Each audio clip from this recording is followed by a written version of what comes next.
As if they don't have too much on their plates. The Kings of Combat Sports Podcast, John and Wai.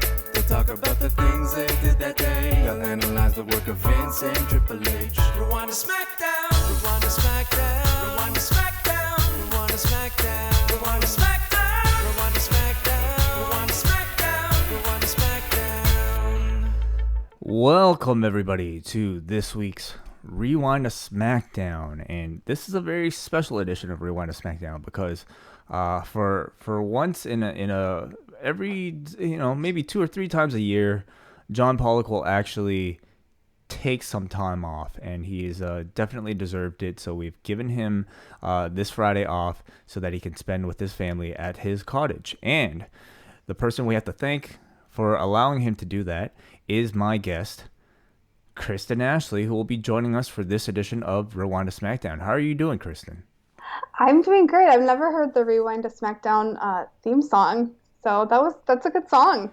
You know, we continue to get compliments like all the time just about our songs, and it's just like it's a credit to just the incredible talented people that happen to listen to us and happen to be generous enough to want to lend their talents to us. So big ups to the identity crisis for this particular song. But that's awesome. I'll look for him. That's great. It's a real pleasure to have you back on our shows, Kristen. We've had you on a couple times in the past, just kind of talking about perhaps your perspectives on either the speaking up movement or just women in professional wrestling journalism. But we haven't really had a chance to hear your take on the current product. And I know as somebody who does a lot of writing, talking about the current product, I'm definitely curious to get your perspective on this edition of SmackDown. I apologize in advance because this was, if I had my choices of editions of SmackDown, I don't know if this would have been the one I would have chosen. But anyway, but do tell us, how much do you keep up with the current product? I watch it. My fiance does a lot of podcasting, so I watch it with him.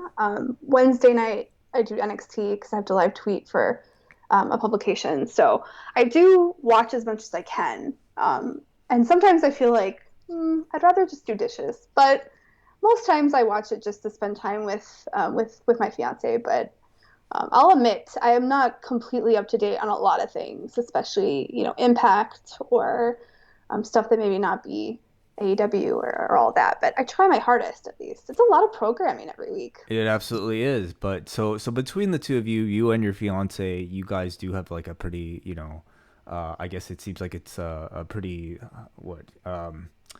full, I guess, wrestling palette going on in the household. It sounds like. Yeah, his name is Warren Hayes. He runs he has got his own podcast, Mr. Warren Hayes, and he also does stuff on Fightful. So we're a wrestling family, quote unquote. Okay, well, we'll see how much you've absorbed by osmosis over the weeks. But even as somebody with perhaps like a more of a casual experience of this particular brand, we'd say in SmackDown, I'm curious to know what you have to say as well, because there are plenty of people in a similar position as you. Other people who who used to watch in the past but have completely lapsed and only might have a casual kind of understanding of what's going on in the show thus far. So you mentioned AEW, you watch NXT as well. Let me give us a sense of like what your typical weekly consumption might be. Well, like I said, I have to watch every NXT. There are some times where I would rather watch AEW live, but I don't. I can't really. My ADHD will not let that happen. But I try. I tend to watch most Raws and most SmackDowns, but there have been a few here and there where I'm like, the card doesn't look so great, or the thing with Jeff Hardy kind of turns me off of SmackDown often. Mm-hmm. Being in recovery myself, so then I didn't even watch this last match, I'll be honest, because I'm just turned off by it. But that's sort of a privileged thing to say. I don't write like live TV anymore like I used to. I'm trying to pick that back up with some publications, but I would say I probably watch like 80% of WWE programming. I try, but I don't always pay attention. Yeah, I mean, I imagine that might be several people right now who just kind of might have the show on out of habit, and right. May not necessarily be following week to week. I do have to say, I mean, I do feel really bad because I realize, like, now as you mention it, that I had read something about your previous battles with addiction. In particular, I believe it was alcoholism, correct? Mm-hmm. And so I completely apologize the fact that this is the episode that I'm actually making you watch, and I completely do not blame you for not watching that last match. Yeah, I wouldn't even have put those things together, to be honest. So, you Well, know, yeah. Yeah, and I'm sorry. It's been 4 years. I don't have like any cravings for it anymore. There's no it doesn't trigger me. It's more like I just feel very sorry for Jeff, mhm. who is still pretty new in sobriety, to have to go through that. So it just frustrates me. It doesn't really make me want to drink or anything. It just really frustrates me that he has to go through that kind of thing. Well, if you have any thoughts regarding anything, to do with the storylines, I'm sure our audience would be happy to hear your perspective, and just feel free to, say as much or say as little as you want. But before we get to our SmackDown review, we will get to your phone calls, everybody, at the end of our review, because we certainly want to hear from you about what you guys thought about tonight's show and everything else going on in wrestling. But before that, just to tell us a bit about what the update is, because last we had you on, you were just starting out the Association of Women in Wrestling. What is the latest on that? Well, we haven't progressed a ton. I'm trying to get a nice website going because I want to be fancy, but that's taken some time because I'm sort of self-taught on code. But we have our first board meeting the first week of August. So we've got the board all picked out. And then from there, we can kind of develop what we want to do as far as action items. So the first idea I had was a webinar on media literacy because it's super important. And there's a lot of women or underrepresented media members out there who are maybe not incredibly media literate, or they don't have an idea of where can I go for a job, or how do I write even just a simple like resume or a pitch. And so sometimes those professional development courses are really needed in order to get like a ground level, a base level to move forward. So that's where we're going to start. We're going to start with some simple professional development, some networking. I've already had PR companies come to me from various promotions and say, I'm really excited to see a list of women that I can go to if I want an interview done by a woman. So there's already some interest in that. So that's where we really want to build it up is let's there's some criticism about the idea that, well, you can't just make companies hire anybody. Well, that's fair. So that's where we're going to build that professional development. And so that's our first goal. And for people who want to know a bit more information about it right now, you can follow the Twitter account, which is AWIW.org, or the website, which Kristen is mid-developing at eventually at AWIW.org as well. So, but really just follow at Kristen Ashly, with Ashley without the E, if you want constant updates about it all. Let's get into a bit of the news before we get into our SmackDown review. And I think the hot button topic all the time on a Thursday, as we approach for Friday, even the Wednesday night ratings. And this week there is certainly a topic of somewhat, pretty big discussion, I would say, because this week marked, I would say, a very clear victory by AEW over NXT. They placed fifth in the demo with a .32 and an overall viewership of 845,000, compared to NXT's .17 and an overall viewership of 615,000, which lands NXT in 35th spot on the as far as the key demo goes. This is an increase for AEW, up 7.2% from the week prior, and it is also their highest viewership since March 18th, which was the first week without fans. And if you remember, that was also the first week where they introduced the Matt Hardy, they introduced the Exalted One. So that was a big addition of Dynamite.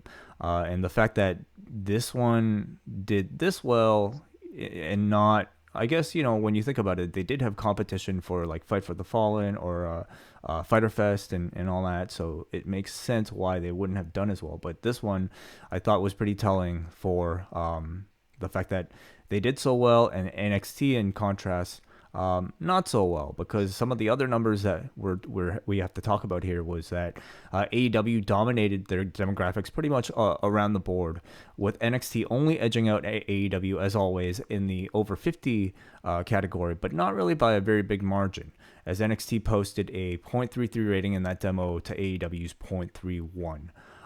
Another demographic that was really interesting was the fact that when we talk about adults 18 to 34, AEW rated a 0.18.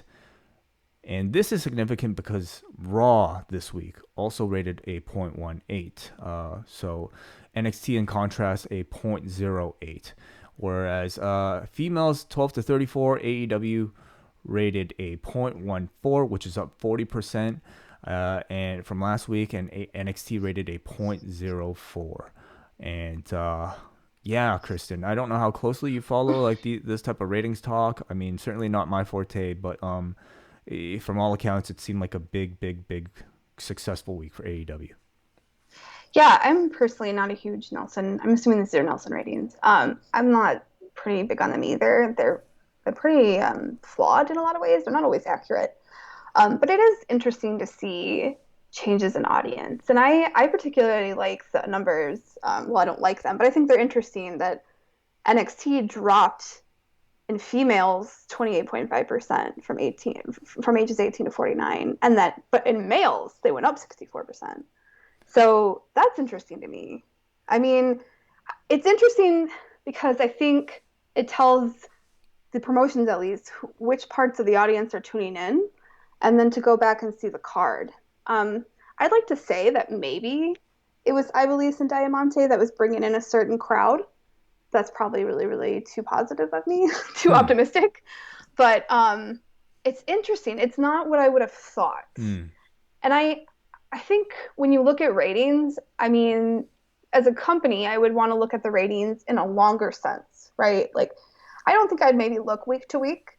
I maybe look month to month, just to see a trend. Because week to weeks, I mean, the trends go all over the place. But if you want to see a bigger trend, month to month might tell you a little bit more. I think it's hard. It's hard. You suggested, perhaps Ivelisse and Diamante might maybe having something to do with it. I guess, my question is, like, does it always have to be female representation being on a show in order to attract somebody to want to watch, let's say, for instance, an AEW? No, definitely. I mean, no. And it all depends on hype, right? I don't remember either show being very hyped, at least compared to my previous opinion. weeks, yeah. Right. So, it could be an issue of hype or push or card overall. Mm-hmm. It could be things that have nothing to do with wrestling. It could be temperature outside. Sports, for instance, is about to probably knock wrestling right off its tail. That would be really interesting to see. Yeah. I mean, somebody already posted some stuff from baseball, and it was crazy. So I think it's going to be weird, and it's not always going to be, well, AEW is doing better because of NXT or vice versa. Like, I don't think it's always going to be that. I think there's going to be other factors outside of wrestling. Other stories, we move on now. SummerSlam has been announced to be delayed from the Boston area. I think everybody expected this. SummerSlam is, of course, still going to take place probably from the Performance Center, and it's still going to be on the same date, but it will not take place from the TD Garden in Boston. And WWE released a statement today saying, in coordination with our local partners, government officials, and TD Garden, WWE SummerSlam and related events will no longer take place in Boston. Refunds are available at the original point of purchase. We are grateful to the city of Boston for their long-standing partnership and look forward to holding WWE events at TD Garden in the future. And the associated takeover event, of course, will also no longer take place from Boston, and instead is being rebranded as TakeOver 30, also to be broadcast on the network. So, no surprises. Kristen, like, if, at this point, man, it's really hard to say, of course, but if you had to take a guess, do you think we get, more cancellations all the way up until the Rumble? Maybe even, probably too soon to talk about WrestleMania, but how do you have like, a forecast of like when we might be returning back to these stadiums? And I think it depends on where they air them. If they decide to do them in different places, I personally think it's a really good call. August 23rd is not that far away, so I think that's a good call. It's probably their only I call. I don't think think they would have had a right, choice. right. I don't think they would have choice. But I also think I would get used to a lot of cancellations up for probably the rest of the year. Would be my prediction. Yeah, and among those, AAA's Triple Mania 28 is also postponed. AAA's annual biggest show of the year in Triple Mania was scheduled to take place on August 22nd at Arena Ciudad de Mexico in Mexico City. The COVID-19 pandemic has put a hold on when the show will take place, and owner Dario Rodon addressed the situation via virtual press conference. Rodon stated that Triple Mania will not take place as scheduled, and instead the company is exploring other options, but are still hoping to hold the event this year. So postponed, but still looking for it to take place in 2020. And finally, our last story here, AEW today announced that heavy metal wrestler Warhorse will be answering Cody's TNT Open Challenge this Wednesday on Dynamite, following what I think could be described as an extensive grassroots campaign from Warhorse fans ever since AEW announced this Open Challenge in the first place. And Warhorse is somebody I'm not familiar with prior to all the hype and all the buzz surrounding him today, really, like talking about all this. But I do have to recommend Kenny Johnson, very notable professional wrestling, independent wrestling filmmaker, made a great little featurette talking about Warhorse that you can watch on YouTube right now if you just Google him. And the character seems incredibly interesting. He just seems like a metalhead who has very loud 80s style of promos. So Yeah, I don't follow him as well either. When it comes to male indie, I don't tend to follow it that much, but I know he's been around for a while. It's been like 6-7 years, so it'll be interesting to see what he brings. I'm excited. The fact that AEW continues to, I would say, listen to the hardcore fan base and really cater to the hardcore fan base rather than going to ex WWE stars or other people that might be a bit more well known to a casual fan base, I think to me continues to be a real statement about the type of audience they're trying to attract. They're not trying to be WWE light. They are instead giving off the impression that they're trying to elevate the independents to the mainstream. Yeah, I remember when I talked to Brandy Rhodes right before they actually started, when I had that interview with her, and she said that they really wanted to pull talent from everywhere, that they wanted a very clear pool of talent that could represent wrestling as a whole, and I think they're doing a good job. And I have to imagine that, after what I would consider to be this a really successful, especially looking at the ratings now, a very successful appearance from Eddie Kingston, who is a relative unknown to a casual audience. They have to feel pretty confident that they can really catering to the hardcores, might be very well good for business. Oh yeah, and that's who's really following AEW, in my opinion, is the ones who know the wrestling and they know the indie scene and they know the names. So, yeah. So those are some of the stories. There are plenty more others, including just a huge recap in Andrew Thompson's update today. And we thank both Andrew Thompson and John Pollock for their work in gathering all this news. So John enjoyed that vacation, and Andrew Thompson, thank you for your hard work as always. He's such a hard worker. Shout out to Andrew Thompson. Oh, Sorry. he's so good. He's so Yes. damn good. Yep. Yes. So just a bit of plugs here for what's coming up on the website this week before we get to SmackDown. Tomorrow, well, first of all, on the site right now, on this week's British Wrestling Experience, we had Martin Bushby talking to the two of the people involved with the Wrestling Resurgence Project, and that would be Dr. Claire Warden and Sam West. And I don't know how many people listening to this might have heard about Wrestling Resurgence. They are, I guess, a smaller level independent wrestling promotion based in the UK. But listening to this interview, I was really interested in it. It is a wrestling promotion that is somewhat based around theater and more of an arts background. And the interview I found in particular pretty interesting because you have Claire and Sam, who are both academics with a theater and an arts background, and they are also wrestling promoters and people involved with professional wrestling. And to, have a conversation between several people with Martin about wrestling in this light, talking about, things like comparing it to theater and comparing it to, higher, traditionally viewed, art forms that are traditionally viewed as higher brow, I found really interesting. So I highly recommend that conversation. They also talk about, of course, the speaking up movement that's just completely dominating professional wrestling and of course the British scene right now, what wrestling resurgents are going to do to respond to it and what changes they're implementing. So I highly recommend that interview. Saturday, we have the latest edition of the Rocky Maivia Picture Show with Nate Milton. He will, of course, have the guys from the Too Fast, Too Forever podcast talking about Fast 6, starring, of course, Dwayne The Rock Johnson. Sunday, this is an announcement that I'm making right here exclusively for the people listening to this, but we didn't announce this yet, but Mike Murray and I will be doing a special post show for New Japan Pro Wrestling Sengoku Lord. Of course, that is featuring Evil's first double championship title defense taking on Hiromu Takahashi. That is Saturday. And to be quite honest, I'm not hearing much buzz about it, at least from my perspective. Are you, Ashley?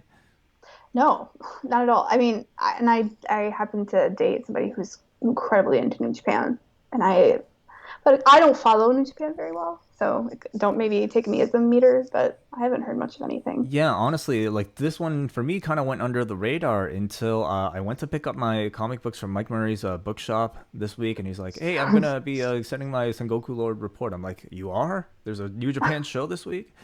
And then he suggested doing a post show. I'm like, hell yeah, let's do it. So that'll be fun. Mike Murray and I, the card will probably be is actually 5 a.m. Eastern time Saturday morning.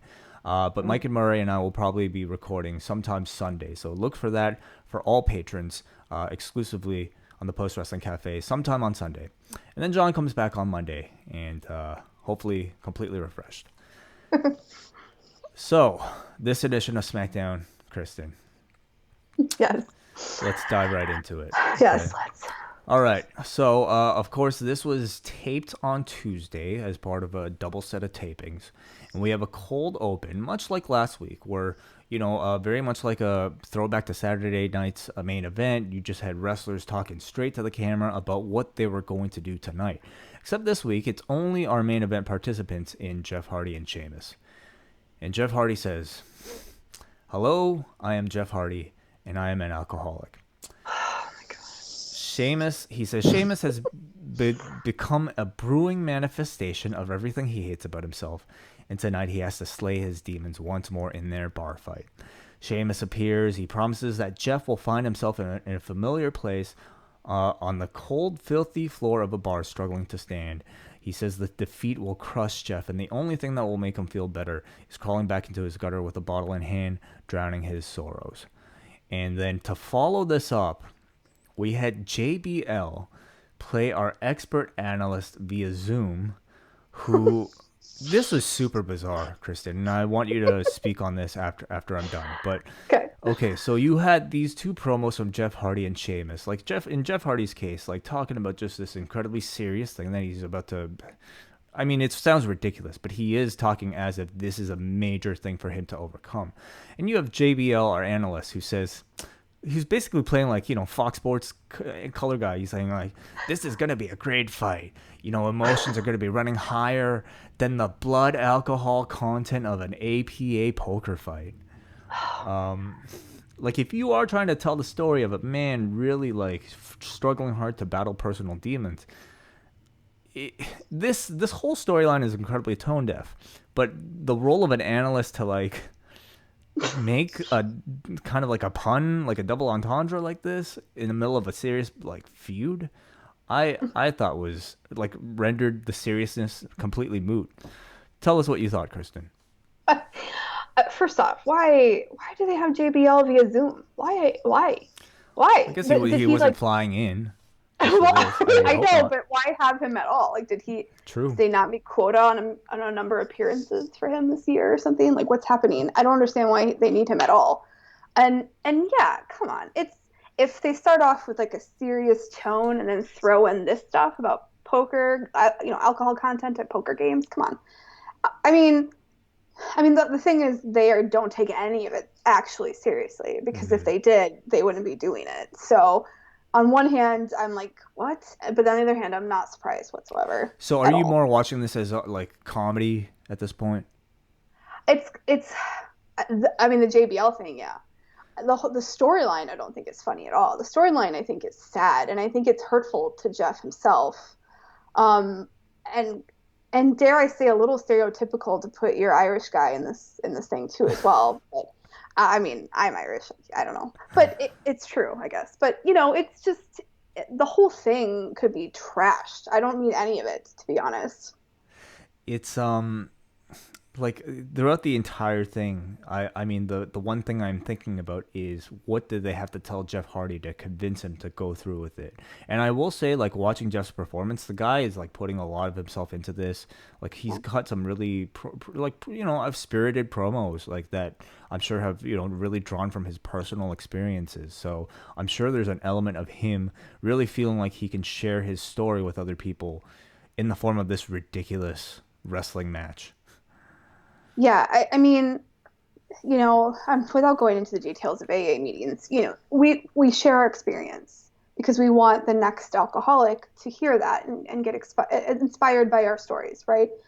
So maybe he does. Maybe he goes up there and he imagines himself in a meeting, and that's why he's so passionate and why he does it, because he wants to share his experience. But then you take away that, just the promos of him, and it's like, ugh, the rest of it is completely against any principle in a 12-step program at all. Oh my God. I can't so imagine. Terrible. Yeah. It's so terrible and cringe, and I worry for his sobriety because of it, frankly. Like, there is certainly, I would say, a tasteful way of like telling these stories, but this is far from it.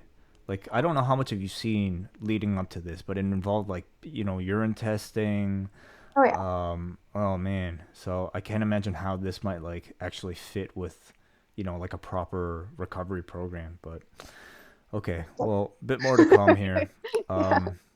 So we see the shots of the bar that they're going to have a match in. We see the same bartender from a previous segment named Jeeves, and it looks like this is about to be the first cinematic match that we see on SmackDown. So we go to the arena itself, and Sasha and Bayley are coming out. They are there to define greatness, and they define it. And then they show a photo of themselves holding all the titles from this Sunday as their definition of greatness. They declare that the women's revolution is now over. It started with them and it ends with them. They declare this the era of greatness, the era of Sasha Banks and Bayley. How much have you been following about Sasha and Bayley, and what are your thoughts on these two?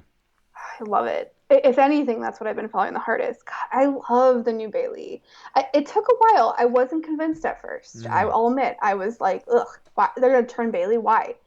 But they turned, and she ran with it. She got to be herself. And then because she got to be herself, it became hilarious. And, like, her live reactions to Cole and Graves and her, like, bitter, like, bickering between them, it's hilarious to me. And it's funny because nobody actually takes it seriously, and it's perfect. It hits all the right notes. In the ring, they hit all the right notes. I mean, they really are two of the best wrestlers they have on their roster, in my opinion, and I love all of it. I love it. It's definitely taken a few weeks or maybe even months for Bayley to find that voice. But now that she's found that voice, she's committed so fully into it, and it is so entertaining. For a long time, it appeared to me, at least, that Sasha was like the clear star act, while Bayley was still trying to discover herself. Now there are certainly weeks where Bayley feels like the bigger presence of the two, and that's not to say Sasha's been lacking at all. It just means that they're both at such an elevated stage. Right. Well, Bayley's just got like a bigger mouth. She's just more vocal, and so at times it does seem like that. I agree. So Nikki and Lexa interrupt them. They storm out. Nikki is livid over her loss on Sunday. She comes out here. She's almost rabid in how she's like, how angry she is. She's mad at Sasha for ruining her shot at Bayley by giving Bayley, of course, the brass knuckles. On Let's Skype. Okay. So give me a second. I assumed it was me. I'm just, Okay. I believe we are reconnected with the YouTube right now. So apologies, everybody. Okay. I had some just connections issues on my end. Hopefully we are back with everybody. But let me just finish my thought here. Okay. So yeah, Alexa is interesting because she comes out, she appears far less agitated and more so just the friend who's kind of there to, tell Nikki to calm down, it seems. Nikki reveals that she has taped ribs from that brass knuckle shot and she demands a rematch right now. Bayley says that she won her match fair and square, but because she's a role model, she will grant a rematch as long as Nikki can defeat a former SmackDown champion and future Hall of Famer.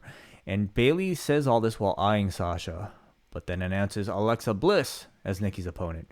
And the winner will receive a shot at Bayley's belt next week. So you have a brief moment of hesitation here as Nikki and Alexa look at each other.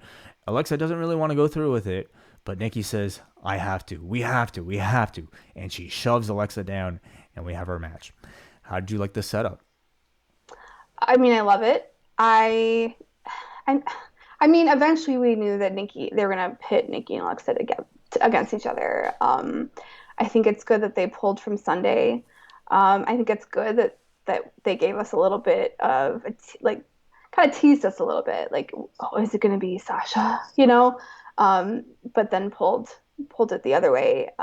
Did you feel like they, for a match that I think is pretty big, anytime you have a match between two tag team partners, do you think that they might have rushed this? Maybe a little.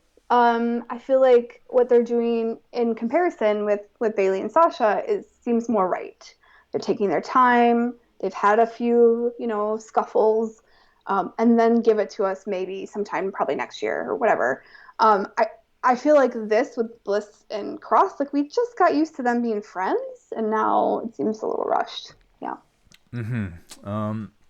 I like the setup overall. I mean, perhaps like I will say, like, if you're going to do a match between two tag team partners, I really would have appreciated if they just at least announced it in advance. Right. But, like, the way they built their TVs, I mean, I can see them, suggesting an idea like this because it's good for Bayley to do this to the baby faces, but then it doesn't give you time to announce it. So maybe it's just more of an indicative issue with, booking. So I guess week to week. But I thought the segment was good because it justified the lack of clean finish on Sunday, which I know a lot of people complain about. And this is not to say like you couldn't have done it with a clean finish. I feel like you still could have gotten here with some form of clean finish. But to me, the way they seem to book is to build to next matches via, cheating or via finishes that aren't clean.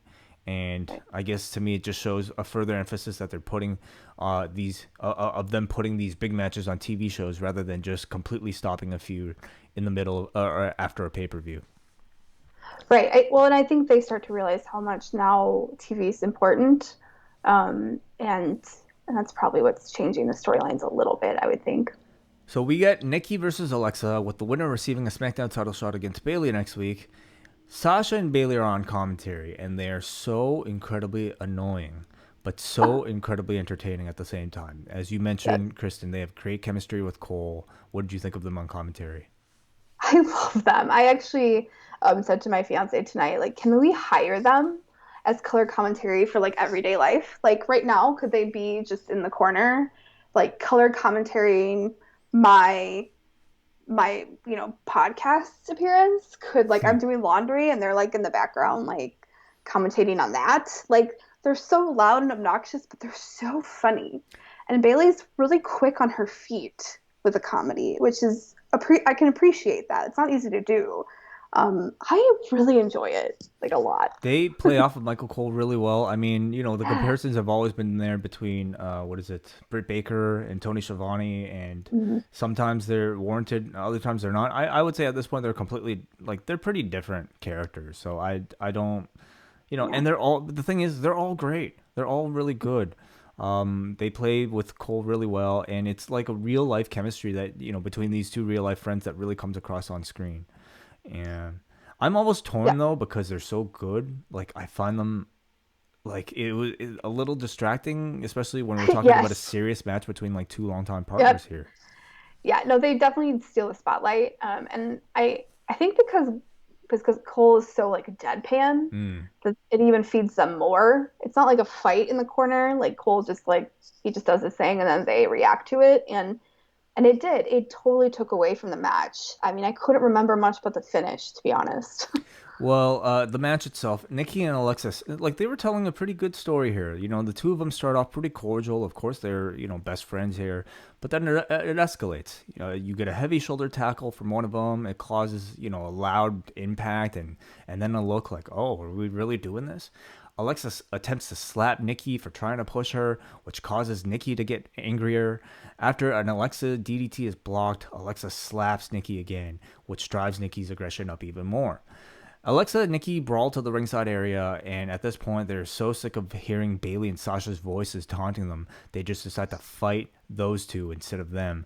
As we go to commercial, we come back and the match continues.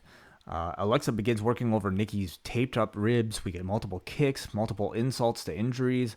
Sasha and Bayley say that they would never do that to one another. So we shall see. Alexa locks in a submission, driving her elbow right into Nikki's ribs. Nikki fires up with a brief comeback, but a code red from Bliss out of the corner gets a 2 count.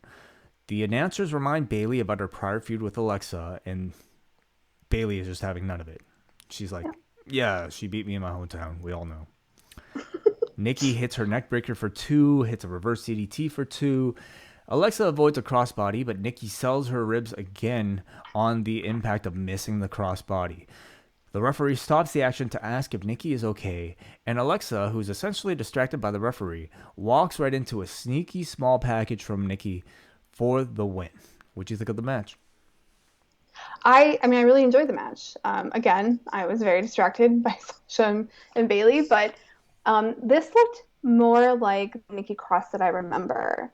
This, when she gets the chance to shine by herself instead of being a sidekick to Alexa Bliss, I think she's phenomenal. And I'm still so mad about her gear. Like, I get really angry about that. It's a little too much, I think, when I get angry about it. But I don't like the direction that they're turning. But this felt more like Nikki Cross to me, more of the unstable, the hyper, the crazy Nikki Cross. I really enjoyed it. I feel like they've really like changed Nikki Cross over the period through her transition from NXT certainly to like WWE with the breakup of Sanity, and then her still kind of retaining that Sanity quality but not really pushing her as such, and then just, but also not completely turning her character around to fit perhaps like almost like an Alexa Bliss assistant role, which she was playing for a time too. And so instead you get this, and it really wasn't until I would say maybe like this program where you get the sense that they're really focusing on her and focusing on her backstory. And I thought today, with her coming out as angry as she was about the loss, you got to see like a really big part of her, own personality that was different from Alexa's. Right. You feel like you got to see a little bit of that Twisted Sister, and I'm excited. I hope they continue with it. My fiance made the comment like, oh, next week Alexa Bliss turns. And I kind of hope not. I kind of hope they build on to it a little bit more, but I'm always happy to see Nikki Cross in a singles match. Yeah, I thought she was really good. I like the match a whole lot. Good story with the ribs, builds that rivalry here. And then we get Nikki versus Bayley next week. So Nikki is in the back. She's with Alexa, and it's super awkward because, two best friends just had a match. Alexa says, "You got one over on me." And then she says she remembers Nikki saying last week that she doesn't get the same opportunities as she does, but tonight Nikki has earned it. She says congratulations, and the two hug. And Alexa says now you must focus on beating Bayley. So seemingly back on the same page as friends this week, but in wrestling, of course, you never know. We see the Firefly Funhouse with highlights of the Swamp Fight. And we catch up with the Mr. Rogers version of Bray Wyatt, who says Sunday sure was fun. He says a family reunion warms his soul, and Braun Strowman has come back home. He says that people have been concerned about Braun being trapped in a swamp, but he says not to worry because the swamp is 100% organic. Bray then talks to the severed head lantern, and we hear voices come out of the lantern. And I believe this is to insinuate that the severed head lantern is classic Bray Wyatt, the same one who had the match on Sunday. Bray, the Mr. Rogers version of Bray, tells the lantern, hey, your job is done. You can't be let out again. You had your chance. It's his turn now. He has been unleashed. So, really just a way to, I guess, end the, just to give us some resolution from the match on Sunday to tell us that we are done with classic Bray Wyatt and we are going to move on to The Fiend. I love Bray hits the right notes for me. And there was a moment where Bray looked into the camera and it felt like he was looking at me. And I thought, oh my God, I expected like a hand, like the Fiend hand to drop on my shoulder because it was so intense, that look into the camera. I'm like a horror fiend. I used to write horror a lot actually for websites. And so it's hitting all the right notes for me.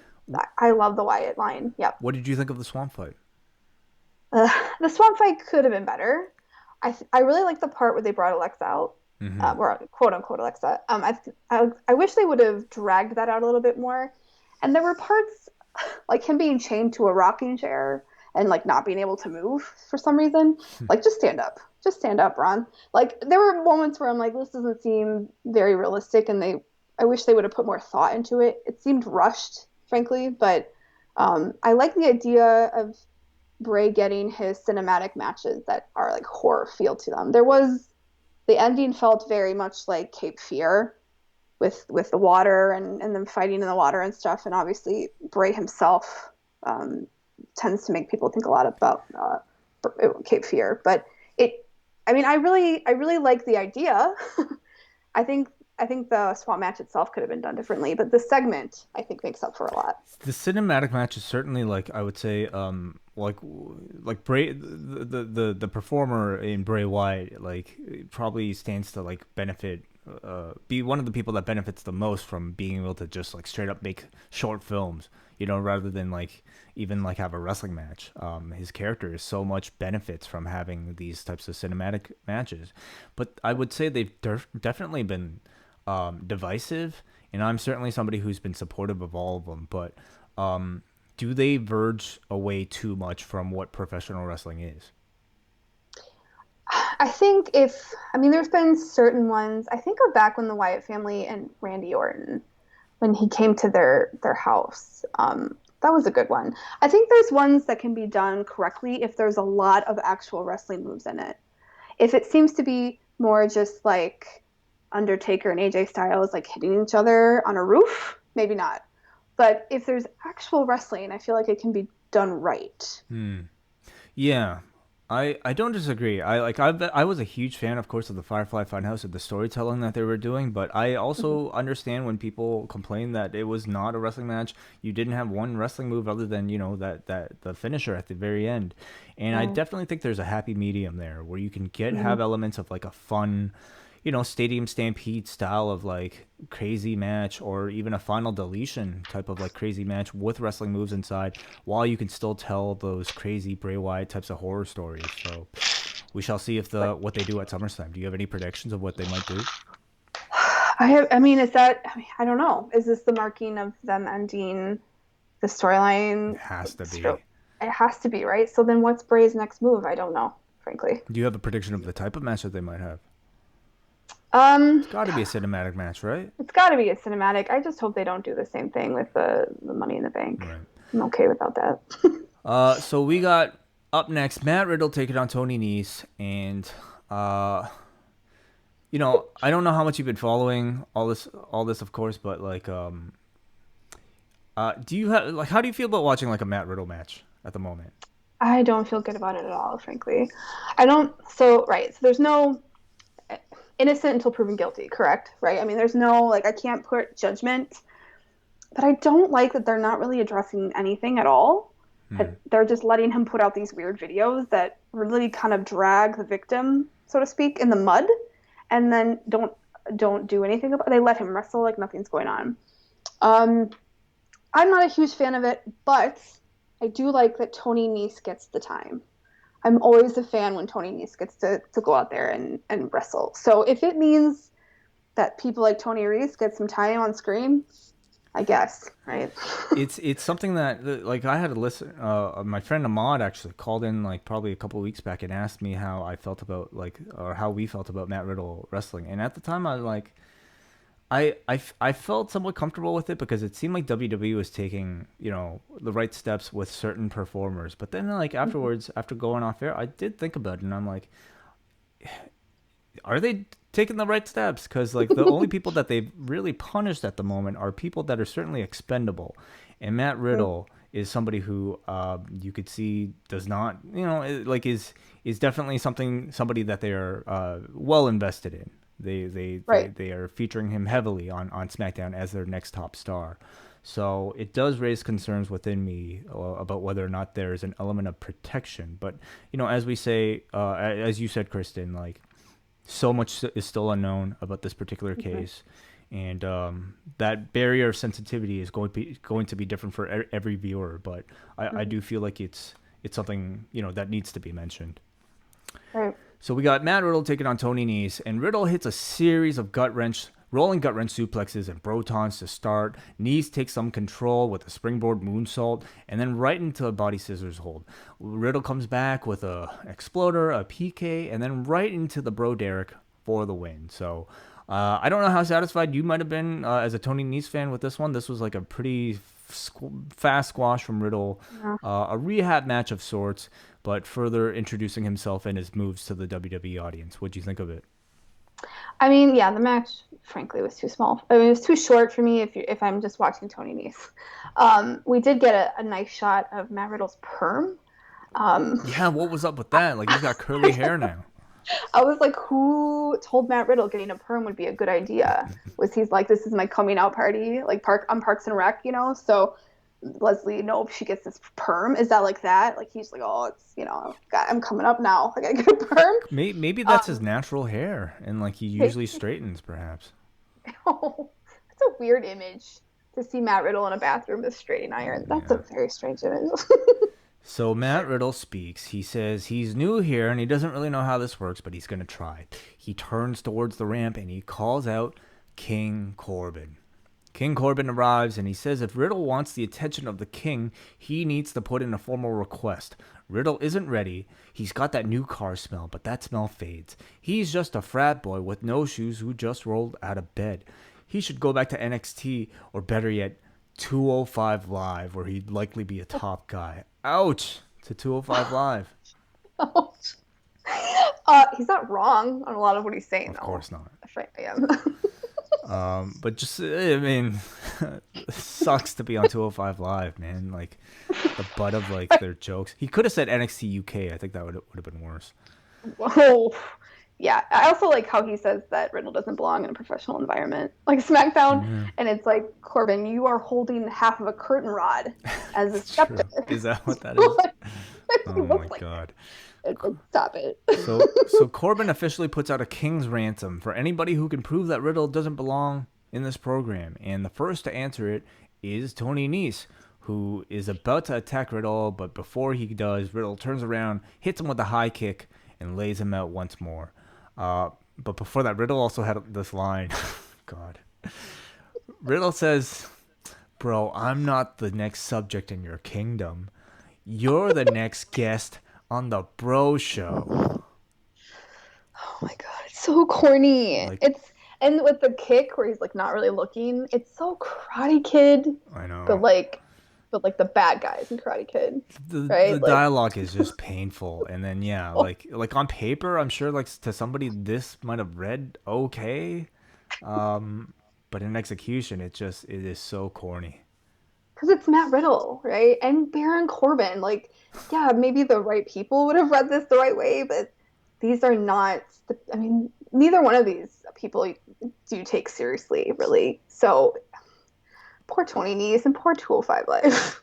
That's the real losers here. Do you feel like like they're certainly pushing Riddle hard, and They're booking him strong. Lost to AJ aside, I mean, they still had him like ranked pretty high. They had him go 50-50. They had him beat AJ prior, and they gave him a squash here. So they're treating him seriously.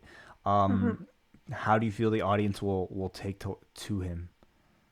I mean, there's definitely an audience for him. When the stuff came out about him during speaking out, I mean, a lot of people attacked me.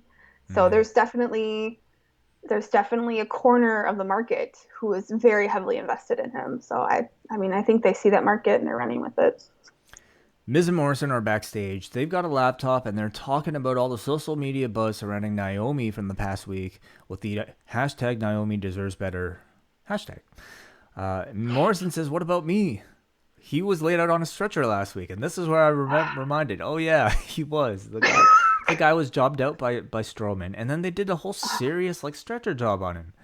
So this week he's just perfectly fine. Like, I don't know what that whole stretcher job was for. There's no visible damage, no character change at all. Yeah. I really don't like John Morrison at all. Part of it is his entrance, and it sounds very petty, but I cannot stand a slow motion entrance from him. I hate it so much. And then he is what I call a charisma vacuum. So you have Miz, who is full of charisma, right? Even when he's being a jerk, like he's very charismatic naturally. And then you have John Morrison next to him, who looks like a prop, and it's so annoying. I wish they would just drop him or give him something else. Give him a different gimmick. Yeah. This whole like, is he Jim Morrison or not thing is very strange. I don't like it. I absolutely would have agreed with you, like when he was doing his solo stuff in particular. Like, man, some of this, like I'd see him on Impact and the stuff was just so bad. Like, take you to Slamtown, like that stuff is just terrible. But ever since he's been back with the Miz, I've loved this team. I think there's something about the combination of the two of them that makes Morrison really work for me. So it's almost like he's like the dumb buddy, right? It feels a little bit like Pinky in the Brain to me. That would be a good comparison, perhaps. So we get JBL's full prediction now for the bar fight. He talks about bar fights. He says winning a bar fight is not about talent; it's about will. Talks about both guys. And then he says, "There's nothing like a man who is fighting for redemption," and that is why he chooses Jeff Hardy. It's ridiculous. Stupid. So we got MizTV here, and they come out. They're talking about hiring. They've hired trend forecasters who tell them what's going on. Morrison has finally come up with a hashtag for himself, and it's hashtag more Morrison. He says if it doesn't trend, he'll get sick. How sick? 4 Seth Rollins pukes sick. So this is their new rating scale, their version of Dave Meltzer's 5-star scale. And instead of stars, they are photos of Seth Rollins puking from Sunday, of course. So he gives us 1 of 4. They introduced Naomi and Miz Morrison. See, I guess my defense of them isn't really looking too good when I'm recapping the segment. So they introduced Naomi as Miz Morrison danced to her entrance. Miz says despite Lacey losing last week, it was Naomi who was trending with the hashtag Naomi deserves better. Naomi says it's not always to do what she does, but her fans continue to motivate her. Miz says this isn't the first time she went viral. She also went viral after she returned to the Rumble this year, even though she didn't win that match either. So Miz and Morrison ask how this makes sense. How does she keep trending after losing? Shouldn't people be talking about Lacey Evans? And doesn't that make you sick? Naomi says Miz and Morrison are making her sick. They ask how sick. And Naomi reluctantly snaps her fingers as 5 Seth Rollins pukes shows up. Yeah. Naomi says she wasn't trying to trend. The question Miz and Morrison should be asking is, why are the fans so behind her? Why are fans so upset that Lacey attacked her over a karaoke contest? Naomi says she's been... It's ridiculous when I'm repeating these lines. Right. Naomi says she's been showing up consistently every day for the past decade. That's why fans keep supporting her. That's why fans want more for her. And they introduce their surprise guest, Lacey Evans. Lacey Evans arrives. She asks Miz and Morrison if they've ever gotten their ass kicked so bad that they received a pity hashtag that went viral. Lacey starts to apply her lipstick as she's mocking Naomi. And Naomi says So Lacey applies her lipstick and says Naomi's been here for a decade but hasn't had much to show for it. She's washed up.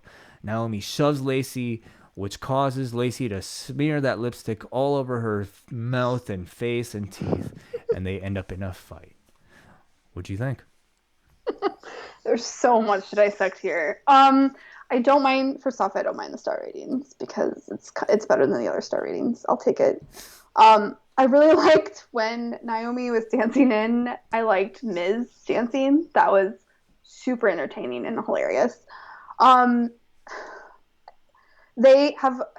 has a way of skirting the real issue, right? Like, they did this whole thing without really talking about why it was trending and why it was such an issue, and made it more fanfare-y, right? Mm-hmm. And the thing is, if they would just cut the whole segment and just had Lacey versus Naomi, that would have solved our problem. That's what we want. We want more opportunity for Naomi. We want more matches. We don't want a press release. We don't want fanfare. We want more matches for her. So had they just not done this at all and just had a match and actually furthered the storyline, frankly, we would have been happy with that. But they didn't do it. They made it this, like, they mocked it in a sense with this more. Nobody wants more Morrison. Maybe Taya wants more Morrison. That's about it. Maybe you. I see it as, like, I believe, after everything we've seen with the karaoke, with Lacey beating Naomi by cheating last week, I think we eventually were going to get that rematch anyway. This was always going to be, in my opinion, a feud between Lacey and Naomi, where Naomi would eventually, hopefully, I say eventually, but it doesn't always end up that way, but hopefully she would have come out as the victor, just as the babyface. I think after what happened last week, they saw the what was going on online, and they felt like they could use the hashtag and this quote unquote movement for Naomi to tell the rest of their story that they were going to tell anyway. So rather than give the audience the impression that this is like, they're trying to frame this as like, a Kofi Mania or like a Yes movement or like a give Divas a chance type of thing. But in my opinion, in this case, this was always going to be the direction that they were going to take. They were just going to use the acknowledgement to, I guess, add a bit more fuel to a story they were already going to tell. I think right now, in the state that our country is in, with the Black Lives Matter and Naomi, and how it's so very clear that WWE is super underrepresented with Black wrestlers, now is not the time to be using something like this as like a gimmick, as a storyline. I wish they would have just done it differently, because it did. I read the timeline, on Twitter, and it came off to a lot of people like they're mocking it. And that's not, it's a serious hashtag.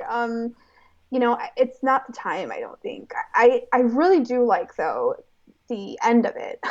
I liked the end of it because I liked that she shoved her and it was just lipstick all over her and Lacey looked like a mess.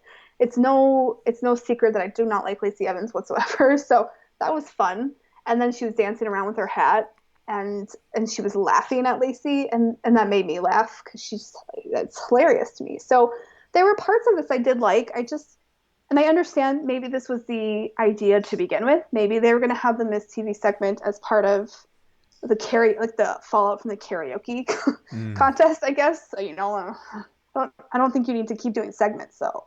I think you need to just fight. At some point, it's like, hey, we didn't really get to fight much after karaoke. Let's do it now, right? Like, I think you could have probably avoided all of it. And they did. They would announce later on in the show that next week you will have that match between Lacey and Naomi, and we will see if we get a conclusive ending to that one. Yeah, I'm stoked. All right, so in the backstage area, we see Big E waiting outside of the doctor's office as Kofi Kingston comes out, and he's got bad news. He's going to be out for 6 weeks, and they're basically blaming the injuries that he stemmed from taking a double table spot in the tables match. Big E is upset. He says he promises that they'll get back their tag titles whenever Kofi returns. But Kofi isn't as upset. He says the universe is trying to speak to them here. Woods and Kofi are both going to be out, so that means right now it's Big E's time. Kofi says for the past 6 years, Big E has been completely selfless, putting the group in front of himself. He couldn't have won the title last year without Big E. But right now, it's about Big E showing the world what he can do. Big E is super reluctant. Kofi tells him, though, don't let them deny you for a decade before you take your due. You've earned this. You have our blessing. They hug, and we are finally getting our Big E singles run. Yes. I'm so excited for this. And the thing is that's so true about them, that they all have been very supportive of each other. It's so rare in wrestling to see a group of people get along the entire time and support each other and never get jealous. And why not, right? If Kofi's going to be out, if Woods is still out, why not give him that big push? So I'm really excited. I think they're doing the right thing here. I'm not really sure if this is like a legitimate injury for Kofi or not. The way this kind of played out seems to tell me that this might be more storyline, but 6 weeks is a whole lot of time for somebody to take off. So I'm sure we'll get a bit more information about that all in the days to come. But I too love this segment. You know, it characterizes the bond that the New Day have with each other so well. Their selflessness, the way that they made Big E appear super hesitant to even consider the idea of a singles run. Like, you had to have Kofi pretty much like criticize him to not be too selfless, to be a bit more selfish in order to, make all of them successful. I love the line, don't let them deny you for a decade before you take your due, which of course refers to his own story. So right. The tag team runs with like this team have been done to death by this point. Singles runs completely refresh the act. So Big E is more than ready for that position. Yeah, and it's crazy because I think about when I first started watching wrestling, they were heels still at that point, and they had like the choir, like the church choir as their intro. And I remember like really not liking them at first because I was not very into the business at that point. A lot of people weren't. That's why they were chanting like New Day sucks, and then it turned into New Day rocks. Right, and then to see their progress from then to now, it's so fascinating and awesome, and I can't wait to see what they do for Big E. We get a fatal four-way up next between Shorty G, Lindsay Dorado, Drew Gulak, and Grand Metalik, with the winner receiving a shot at AJ Styles' IC title belt. AJ is on commentary for this. He's, his character is pretty much just like somebody who's complaining all the time about everything. Me. Well, a lot of podcasters. But, he's complaining in particular in this case about this match taking place at all. He seems like he doesn't want to defend the belt at all.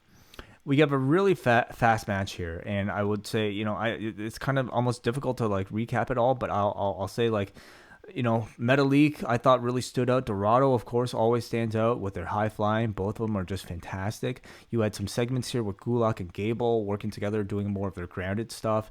At one point, actually working together as a team to team up against the Lucha House Party. They do mention Daniel Bryan on commentary again, and you had Cole commending Bryan for creating sort of the fighting champion concept for AJ's title, which is the reason why AJ has to defend the belt again, why AJ's so pissed off about it. Dorado hits a handspring stunner to Gulak, but Metalik breaks up his pin for his own partner, so there's a bit of a rift there. Shorty G capitalizes on their dissension with a few suplexes. Gulak then locks the Gulak on Shorty G, but Shorty G walks up the ropes, flips over, applies his own ankle lock. Gable lays down on the ankle lock to ground it, but then Dorado meets him with a huge splash that also gets two. We get a big German from Gulak to Dorado, and then a rope walk elbow drop from Metalik to Shorty G for the victory. So now AJ Styles set to defend his belt against Grand Metalik next week. This was such a good match. It was like such a surprise. And, Lauren, who is my fiance, he is much more into 205 Live than I am. And he knows these guys a lot better than I ever would.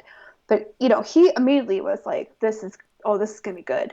And he wasn't lying. It was a clinic. They ran a clinic in the middle of a random SmackDown. And it was so good. And it was a surprise winner. I did not expect Grand Metalik to win. Shorty G, I think, stood out to me. He was, showing off his strength a lot during the match. And there was this point where Cole was like, well, you got to be impressed. And he keeps talking. And AJ was like, I was. Like, AJ was even impressed with the match. I think it was, oh my God, it was phenomenal. The match was really good. I mean, I think if if you have like if you know what these guys are capable of on 205 Live, I feel like they try to direct that same style and that same energy and that same sort of pace for an addition to SmackDown. The fact that these guys have been on the roster but have had like so few opportunities to really show it over the past several weeks, I think is really unfortunate, because just the fact that this match existed on the show, I think immediately like bolstered the in-ring quality of the show to a pretty high degree.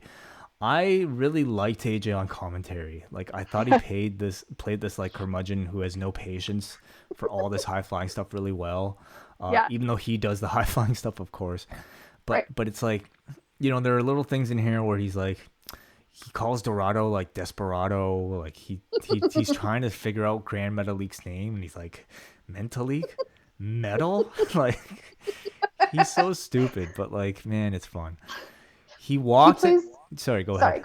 Oh, well, he AJ plays that like white Southern redneck really well. Yes, he does. I like it when he's a heel, for sure. I don't know how much of it is him playing, No, exactly, that's it. He's great. He's great on Twitch too. Like, I don't know how much of that you've seen. Him. Oh my goodness. No, I haven't. He basically just cuts promos on like everybody. Yes. So AJ walks into the ring to shake Metalik's hand. Metalik is about to grab it, but AJ slaps him in the face. Metalik recovers, returns the favor by slapping AJ in the face, and then delivers a springboard tornado DDT to set up the match for next week. So, bit of early booking here for what should be a really good match if they let him go. Yeah, I don't think Grand Metalik wants none, but I like the slaps at the end. I thought that was really funny. Like, I have to say, this will probably be Metalik's biggest match that he's had on SmackDown. Absolutely. Against probably like the best opponent he's faced. So I really hope they allow Metalik to like really show his stuff the way like AEW has allowed many of their kind of like, lower card challengers for big titles to really take much of the match. If there is an attempt to make this IC title sort of like the workers title by having AJ defend it constantly, like the ability to showcase somebody like Metalik is definitely going to be a sign of whether or not they're taking it seriously. And I think AJ right now, without his buddies, I think he's the guy to do it. He's still going pretty strong, and he is a workhorse. So I think it'd be a good run. We have a recap of the Mandy and Otis storyline. We haven't seen them in a few weeks, and they're set to return next week. How much of this have you followed, and do you have any thoughts on it? I think Sonya Deville is the standout of this whole storyline, frankly. We're kind of waiting on her. Where is she? I want her to show back up in a suit with Miz and Morrison. I think it's such a great idea for a stable.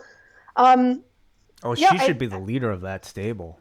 Right? That's what she should be like, it's daddy, right? Like, she should come out and just ruin everybody.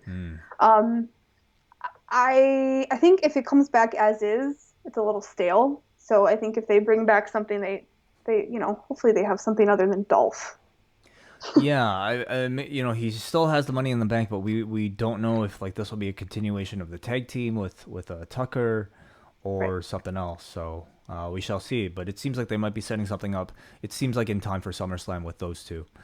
Mm-hmm. We got Cesaro and Nakamura backstage with Kayla. Nakamura isn't sure what's more rewarding, putting Kofi through the first or the second table. Cesaro's only regret is not putting Big E through a table as well. Cesaro believes it's not Big E's time, like Kofi said. It's their time. Nakamura says that they'll make all the teams on SmackDown go splat. I'm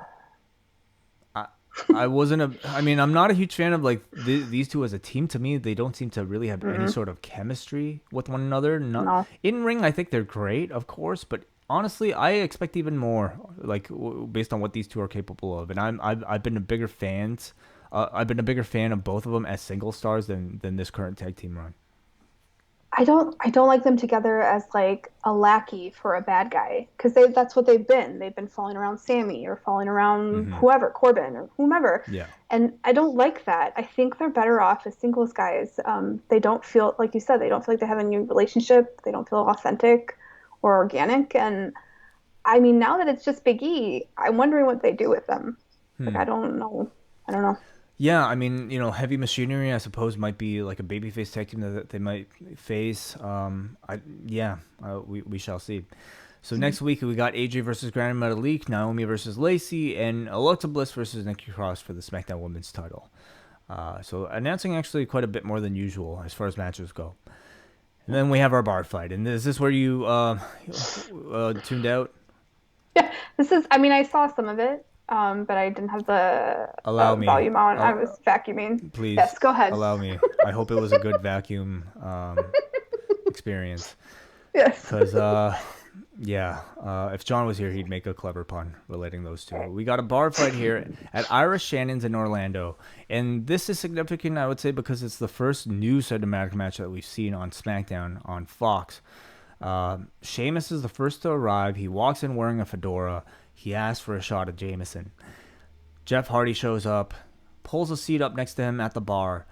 Sheamus offers him a shot, and Jeff says no thanks. Instead, he asks for an empty glass and pours himself a beer. Jeff says his brother has had to delete his WWE career, and tonight, Jeff has to recover his. Sheamus tells Jeff that he'll never change. He's weak and he's pathetic. Jeff asks Sheamus if oh goodness, sorry, yeah. I gotta prepare. Okay. No. This one is tough because it's so stupid, not because it's like. Jeff asks Sheamus, "Are you still the bar?" Sheamus says yes. Jeff says, "Cool. I'm connected to everything now. I am the light. I am the TV. I am this bar. I'm not making this up." Sheamus says, "I'm the bar." Oh, good. I don't know. I know these cinematic matches are they're kind of attempts at making mini movies. I don't know if this was committed to words on a script, but I am the light, I am the TV, I am this bar was something that they felt necessary to add in here. So Sheamus says, "I'm the bar. You're just a pathetic junkie." Jeff throws a beer in Sheamus's face, and the match actually starts. Sheamus delivers a sidewalk slam to Jeff onto the bar and then drags him across it, destroying all the glasses. It's obviously a playoff of, the Westerns and bar fights, but many will obviously compare it to the spot being recently seen in the Stadium Stampede match. And, one of the questions I guess would be, this bar fight will obviously be compared to the Stadium Stampede one, and many people will be saying, was this better than that? Will they be able to add to that with that one having come months prior? I can safely say now the answer is no. They weren't even able to live up to it, much less be more creative with certain spots. Instead, they reused point blank many of these same spots, including sitting at the bar talking, and including this dragging across the bar type of thing. Jeff does his running splash, which is, that he usually does on barricades, but this time he runs across the bar before diving it. They brawl into the hallway. It's a very tiny bar. That's the other thing too, it's nothing more than dive bar. It's a dive bar. Yeah, it's like it's a bit more of I would say it's more of a high-end Irish bar, but not even high-end. It's got a stage with a band. But then it's got a hallway that leads to the bathroom, and that's it. That's all these guys had to work with. So they brawl into the hallway, and they do this cliched WWE backstage thing, slamming each other against the walls repeatedly. Sheamus slams a bathroom door against Jeff as they head to the bathroom. Sheamus shoves Jeff's face into a urinal, saying, "I'll cleanse you of your demons," as he flushes. Jeff heaves. Sheamus says, "You've drank worse than that." Jeff throws Sheamus into a stall as he escapes back into the bar. Jeff now somehow brings out a ladder from the back, which is, of course, his signature weapon. Jeff runs across several tables to dive onto Sheamus. Sheamus catches him, drives him into a wall. Sheamus swings an electric guitar at Jeff, but Jeff avoids. And then instead, though, Sheamus Irish whips Jeff into a drum set, which takes us to the commercial. Jeff blocks a bro kick using a drum, and then he hits his twist of fate. He's about to climb a ladder to dive onto Sheamus, but attacking Jeff from behind before he can do so is the bartender, Jeeves. Jeff power bombs Jeeves through a wooden bar table, and then from behind, Sheamus attacks Jeff with a wooden stool. At this point, wooden stool. Jeff, like Sheamus is pretty confident he's won this thing because Jeff is out cold. Sheamus grabs his fedora, places it over Jeff's unconscious face, and then goes behind the bar for a drink. He drinks his beer, goes back to pin Jeff, and as he takes the fedora off, Jeff's face is suddenly painted with his white contacts in. He's transformed. Jeff attacks Sheamus with a glass. He climbs the ladder, and he swan-tons Sheamus. And we don't see the landing from Jeff. Instead, we just kind of see him like land in the corner of the frame. So you would assume a crash pad rather than him landing onto concrete. And thank goodness for that. So Jeff Hardy wins the bar fight. Hopefully, mercifully ending this feud. I did see some of it, and I saw like when they reveal his painted face. I thought this was like a way shittier Roadhouse. I don't know if I'm allowed to swear on here, and I apologize if yes, I'm not. You but are. Yes, for this match, okay, yes. cool. Yeah, like it was like Roadhouse, but not good. And like the one-liners, oh, it's so bad. And who knows, right? Maybe he did get cleansed and became from the urinal cake. I don't know. Oh God. I see them fighting and landing on the floor and all on the bathroom, and I'm like, ugh. I've been to bars like these. Like, I remember going to Milwaukee, and there are like Irish bars that are just like this, and you could not catch me sitting on that floor. Nevertheless, fighting and getting my face all over it, and it just like I get creeped out. It's so gross. So bad. It's so bad. It's such a bad match, and not just because of the corny one-liners and the whole Jeff thing. It's just bad. You're right. They're not given enough room.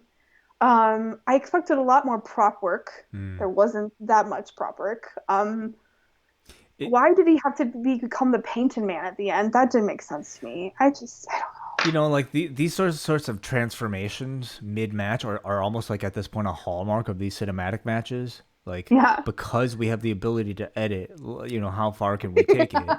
And often it works. I mean, like with something like The Fiend, it works. With Matt Hardy, I think it works. Jeff's is a bit more unprecedented. Like, we haven't seen him. We don't know that there is any distinguishable difference in power level between Jeff Hardy with a painted face and Jeff Hardy without a painted face. They've never shown that. They've never acknowledged it as anything more than just decorative. So I don't know if this is like an announcement that it's, hey, like he's a new character now. He's got his own demon.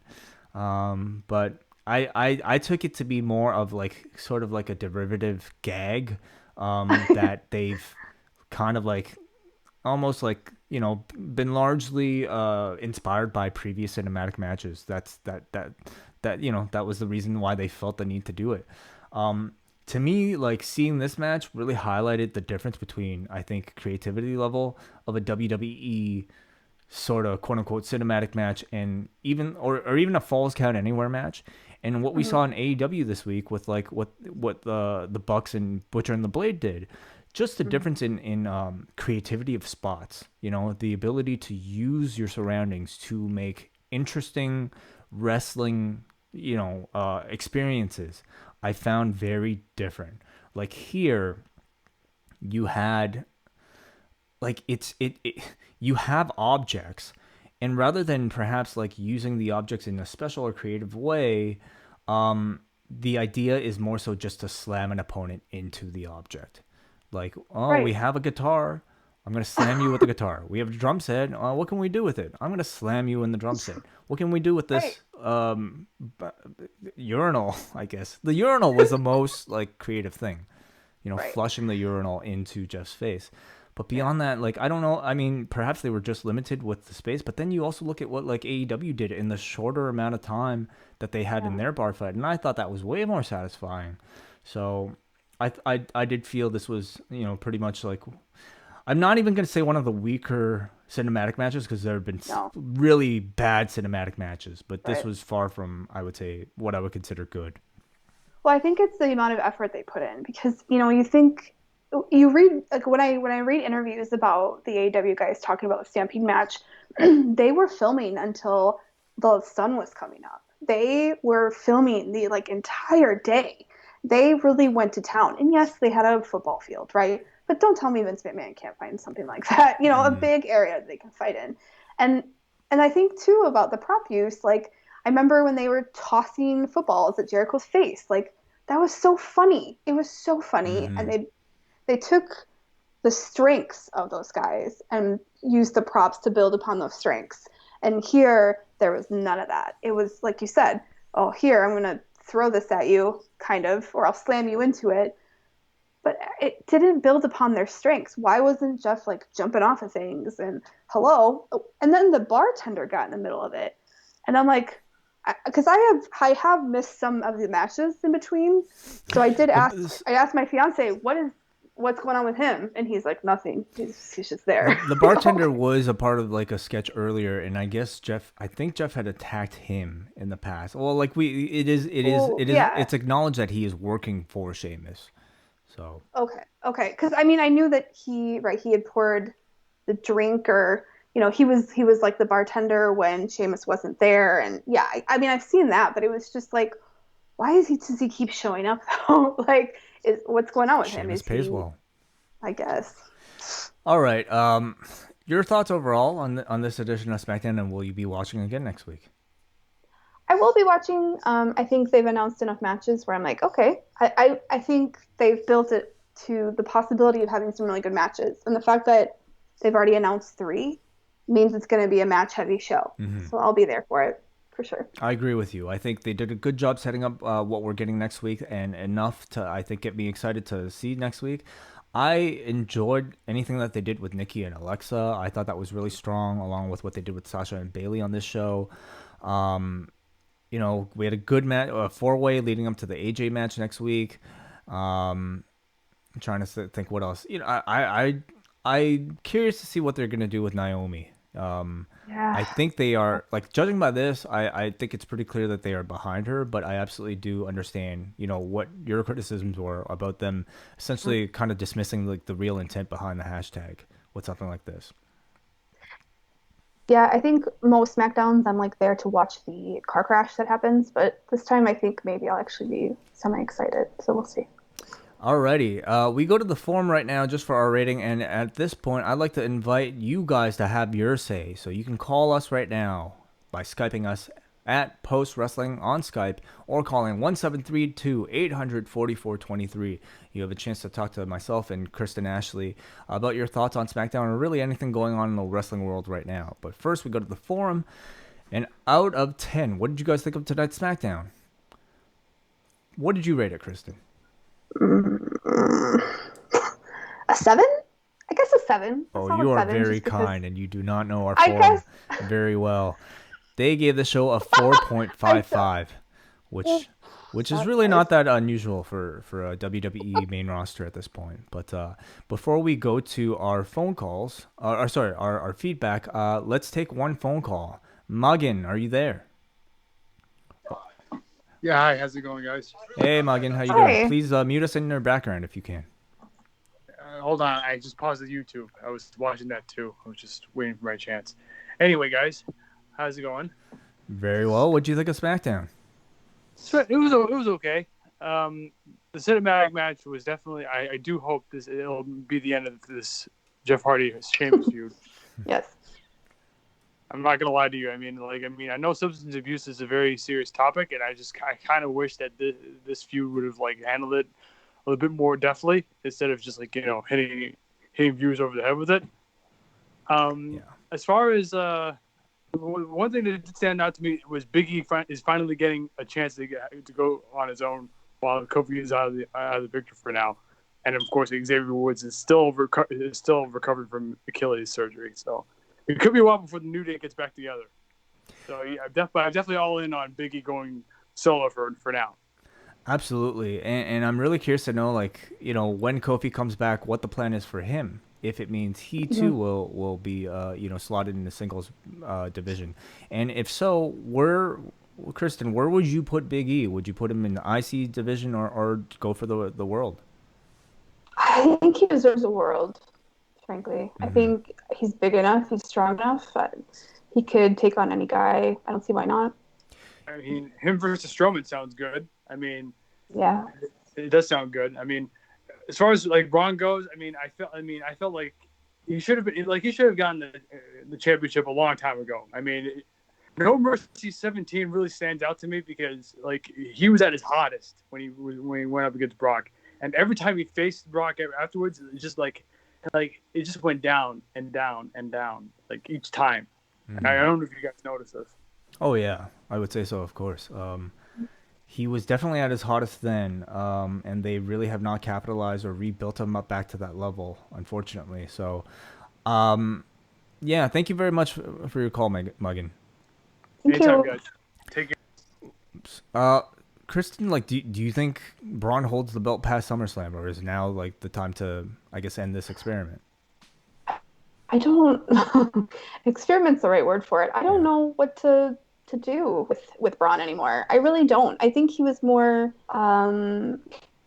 charismatic when they had the whole like Alexa thing with the mixed tag teams, and I don't know what to do with him. It's puzzling. He's a puzzling one.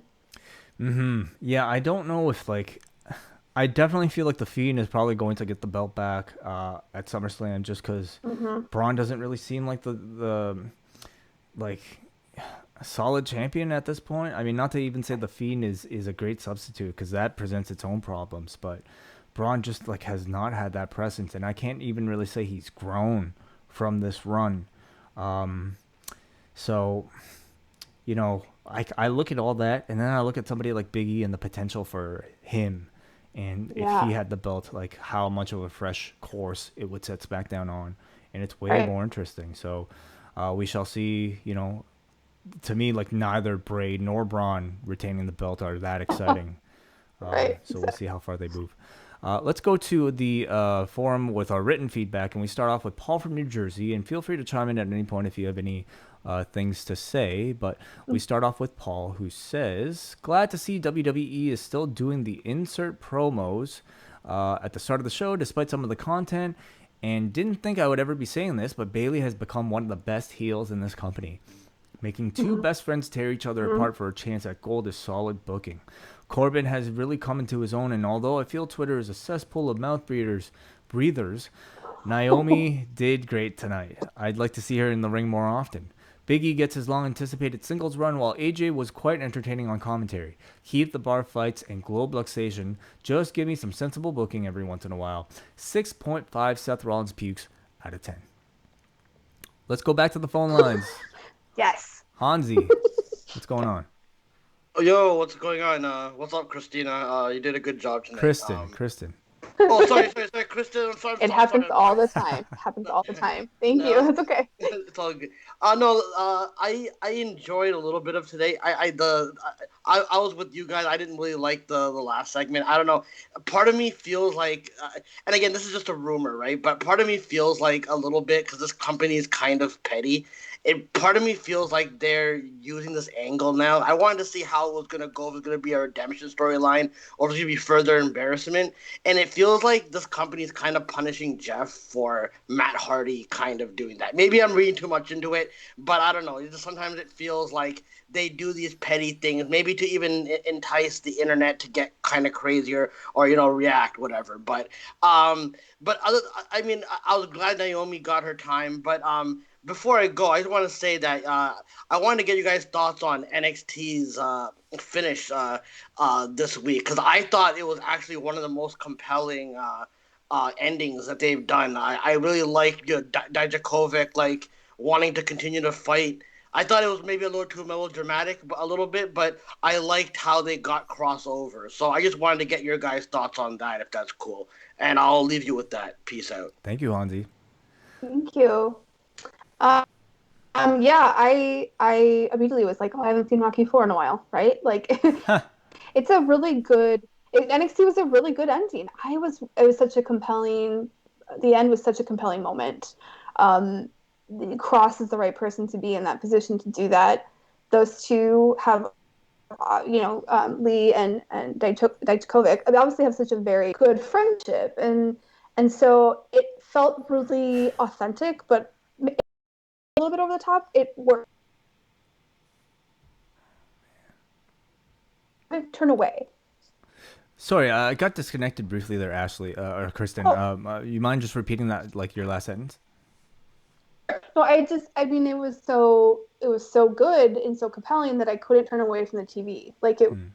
was just, like I couldn't stop watching it, and that's what they want, right? I mean, it Yeah. worked. The Rocky Four comparison is brilliant. That's exactly like how it came across. I liked it a lot too, and at some point I feel like they could have gone to this well with somebody, because they've done such a great job of establishing that friendly rivalry between Keith Lee and Dijakovic, and when you do have a talent that is menacing enough that comes along to oppose a new babyface in Keith Lee, uh, to set the scene with this type of story, I think is perfect, and definitely gets me. I mean, I would have been interested in that match anyway, Cross versus Lee, Hmm. but like I thought the scene was done really well. However, I mean, I definitely agree with Hansi in that NXT and that, like, Shawn Michaels, Triple H type of storytelling, they can definitely border on melodramatic a little too much at times, to the point where you feel like it's so staged and so rehearsed that it's like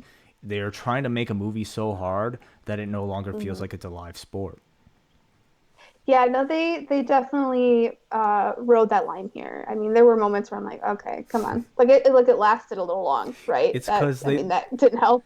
they book so much for like cameras, and that's good because like it makes sure they get a perfect shot every time, but it also kind of takes the life out of it, takes the organic nature out of it when it's like everybody's standing perfectly still and they're making a perfect face because they know a close-up camera is right on them, and they have to stand for like 2.5 seconds, and oh man.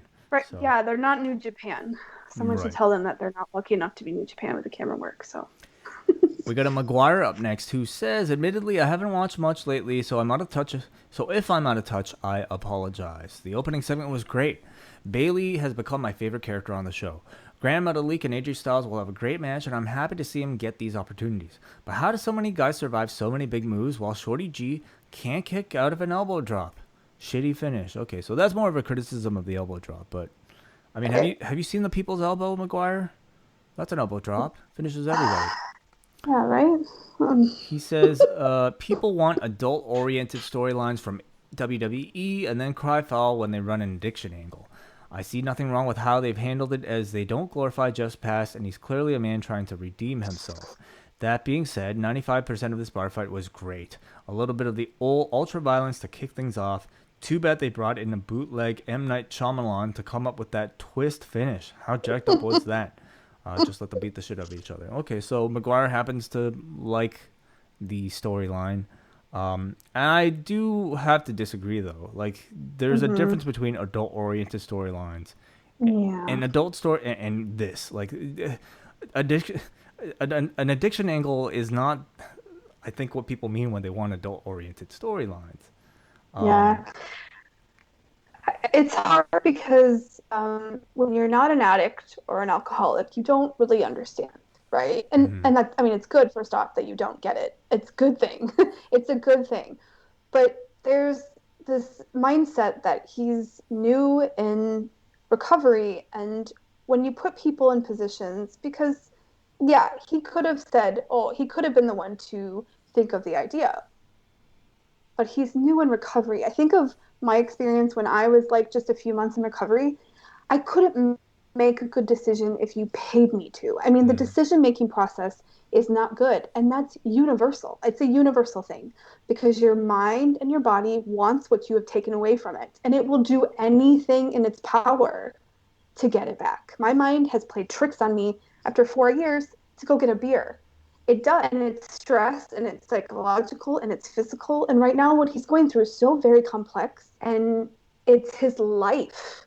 It's not just, oh, he's an addict. It's his life, and possibly other people's lives. I have known a woman who was an alcoholic and killed a man on a motorcycle in front of his 20-year-old daughter. That is not a joke. It's not a storyline. It's real life.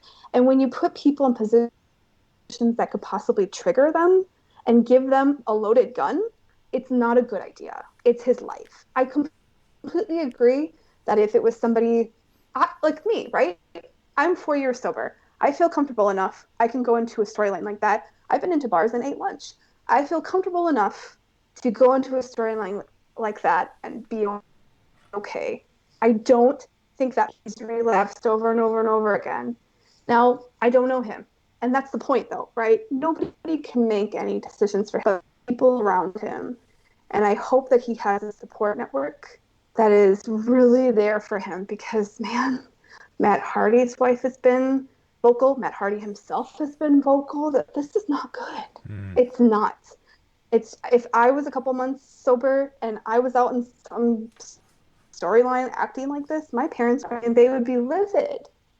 They would be livid. And so I get it that people don't understand, and I completely understand that because until you've lived it or you have somebody in your family who has, it's hard to wrap your mind around. It really is.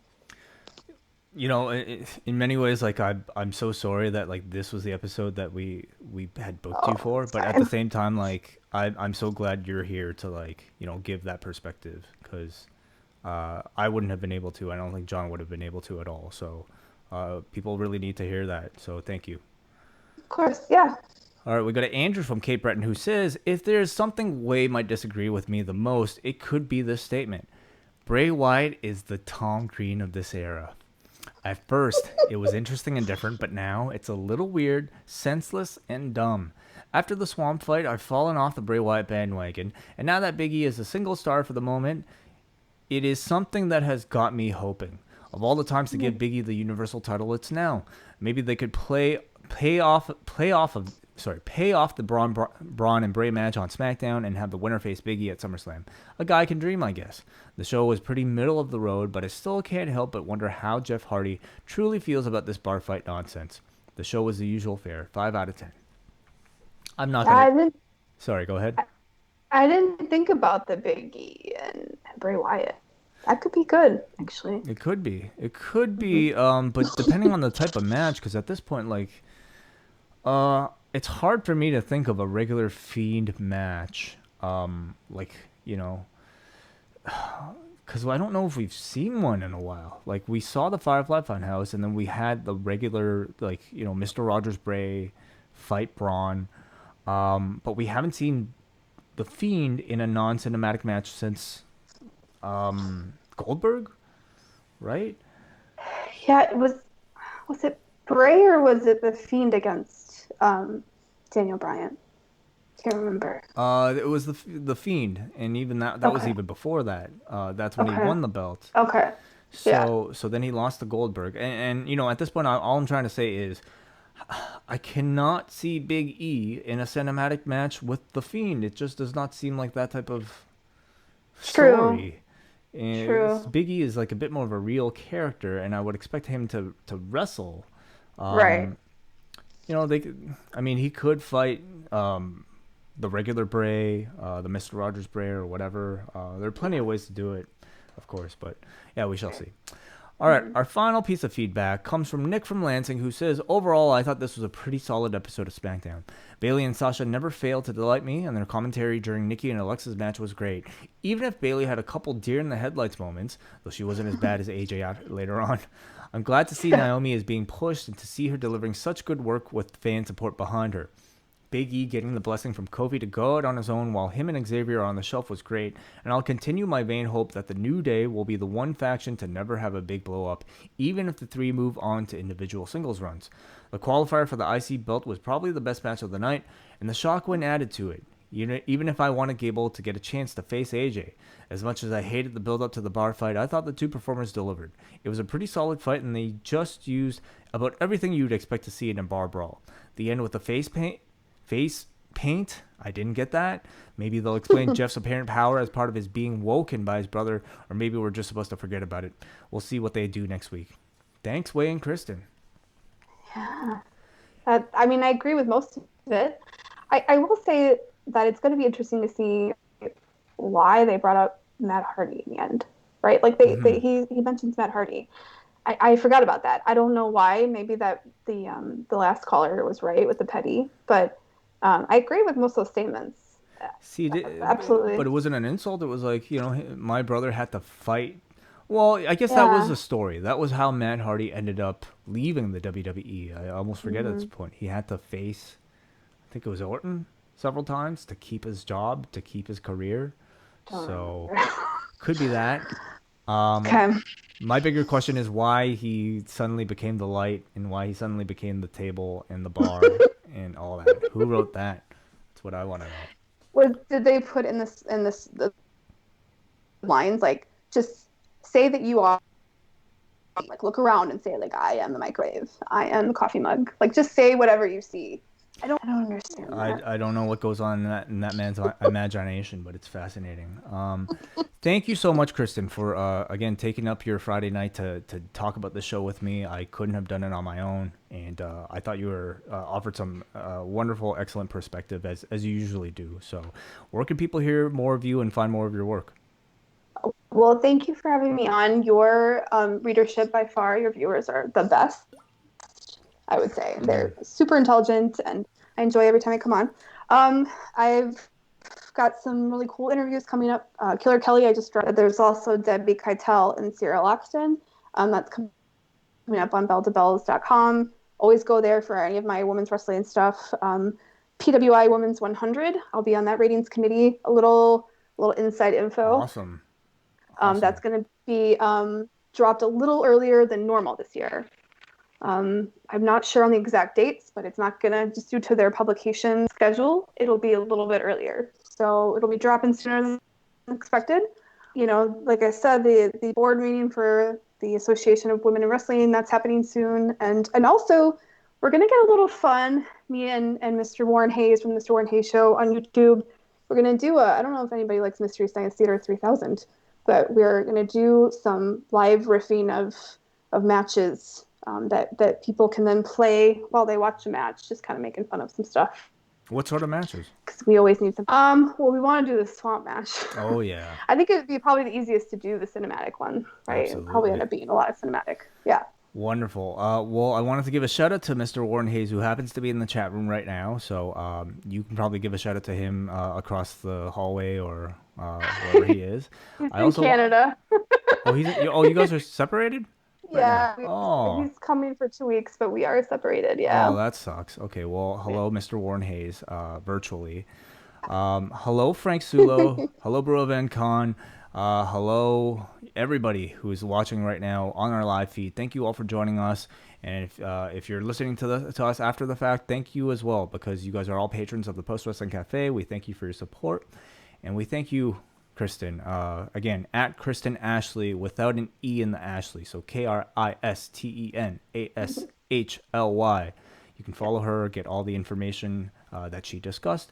And then I'll be back on Sunday with Mike Murray covering New Japan Pro Wrestling Sengoku Lord exclusively for patrons on our free feed. Tomorrow we have Nate Milton's Rocky Maivia Picture Show. And then we'll be back on Monday. So enjoy your week. Enjoy your weekend, everybody. Stay safe. And I am the light. I am the table. I am the microphone.